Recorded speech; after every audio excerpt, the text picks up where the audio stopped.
നിങ്ങൾക്ക് എന്നെ കാണുമ്പോൾ വല്ല ഭയം തോന്നുന്നുണ്ടോ? പേടി തോന്നുന്നുണ്ടോ? സ്കൂൾ പ്രിൻസിപ്പലെ കുറിച്ച് ഒരു പച്ച നുണ പറയുന്നത് കേൾക്കുക. എൻ്റെ മകള് ഹിജാബ് ധരിച്ചു വരുമ്പോൾ കുട്ടികൾക്ക് ഭയമുണ്ടാകുന്നു എന്ന് അവിടുത്തെ പ്രിൻസിപ്പൽ പറഞ്ഞത് എൻ്റെ മകൾക്ക് വളരെയധികം വിഷമമുണ്ടാക്കിയ വാക്കാണ്. ഹിജാബ് മൂലം ഭയമുണ്ടാക്കുന്നതാണോ? അല്ല, പ്രിൻസിപ്പൽ സിസ്റ്റർ പറഞ്ഞത് എന്താണെന്ന് കൃത്യം ഒന്ന് കേട്ട് നോക്കിക്കേ. അത് കഴിയുമ്പോൾ പിന്നെ ഗേറ്റിൻ്റെ അകത്തും പുറത്തുമായിട്ട് നല്ല ബഹളമാണ്. ഗേറ്റിൻ്റെ ഉള്ളിലോട്ട് ഒരു 5-ൽ കൂടുതൽ, ഒരു 6-ൽ കൂടുതൽ ആളുകൾ കയറി വരിക. ഭയങ്കര ബഹളം ഉണ്ടാകുന്നു. ഈ സമയത്ത് നമ്മുടെ KG സെക്ഷൻ്റെ അവിടെ കുട്ടികൾക്ക് ക്ലാസ് എടുക്കാൻ പറ്റാത്ത രീതിയിൽ ബഹളമാണ്. അവിടെ കുഞ്ഞുങ്ങളാണ്, അവർ പേടിക്കുന്ന സമയം കൂടെയാണ് ഈ ബഹളമൊക്കെ കേട്ടിട്ട്.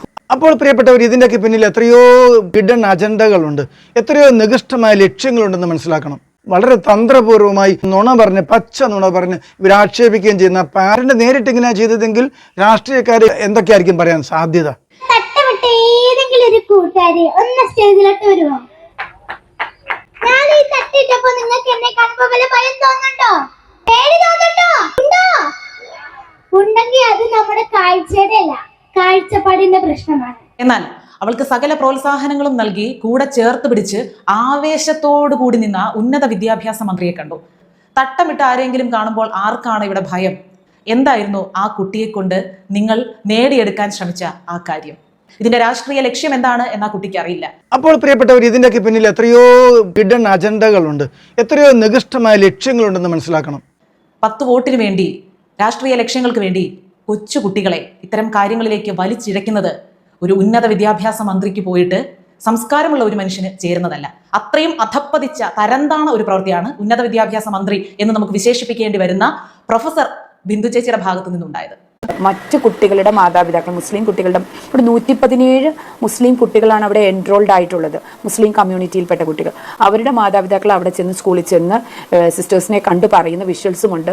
ഞങ്ങളുടെ കുഞ്ഞുങ്ങളോട് ചില മഹല്ലുകളിൽ നിന്ന് ഹിജാബ് ധരിച്ച് സ്കൂളിൽ വരണം എന്ന് പറയുന്നു, പക്ഷെ കുട്ടികൾക്ക് അത് ഭയങ്കര ബുദ്ധിമുട്ടാണ് സിസ്റ്ററെ, ഇതെങ്ങനെയെങ്കിലും ഒന്ന് അവോയ്ഡ് ചെയ്യാമോ എന്ന് ചോദിച്ച് വിഷമിച്ച് ചില പേരൻസ് അവിടെ എത്തിയിട്ടുണ്ട്. അതിന്റെ വിഷ്വൽസും ഉണ്ട്. തട്ടിട്ട് വരാൻ പാടില്ല, ജുമയ്ക്ക് പോകാൻ പാടില്ല, ക്രിസ്ത്യാനിന്റെ സ്കൂളാണ്. ഇപ്പൊ തലശ്ശേരി ഇപ്പൊ കഴിഞ്ഞ മാസം ഒരു വലിയ വിവാദം നിങ്ങൾ പലരും ശ്രദ്ധിച്ചു കാണും.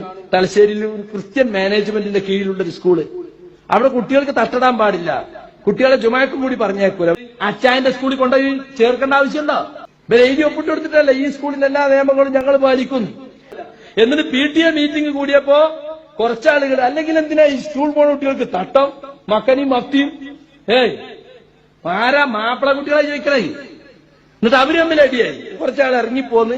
അപ്പോൾ തട്ടത്തെ ചൊല്ലി മുസ്ലിങ്ങൾക്കിടയിൽ തല്ലുകൂടലാണെന്ന്, അടിയാണെന്ന് നമുക്കറിയാമല്ലോ. അപ്പോൾ എല്ലാവരെയും തട്ടമിടിക്കാനുള്ള മുസ്ലിയാക്കന്മാരുടെ നിർബന്ധ ബുദ്ധി തട്ടമില്ലാതെ തല കണ്ടാൽ ഭയപ്പെട്ടിട്ടാണോ? ഈ പെൺകുട്ടി നേരത്തെ ചോദിച്ചതുപോലെ നമുക്ക് തിരിച്ചൊന്ന് ചോദിച്ചുകൂടെ?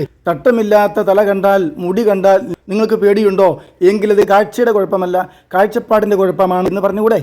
അപ്പോൾ ഈ മതത്തിനുള്ളിലെ പ്രശ്നം പരിഹരിക്കാൻ മറ്റൊരു മതത്തിൽ കയറി പ്രശ്നം ഉണ്ടാക്കുക, മറ്റൊരു മതസ്ഥാപനത്തിൽ കയറി പ്രശ്നം ഉണ്ടാക്കുക, ആ പാവപ്പെട്ട കന്യാസ്ത്രീകൾ ഇതിലേക്ക് വലിച്ചുടയ്ക്കുക, ആ കന്യാസ്ത്രീകൾ ക്രൂരരാണെന്ന് വരുത്തുക. യഥാർത്ഥത്തിൽ ഇവരല്ലേ ക്രൂരത കാണിക്കുന്നത്?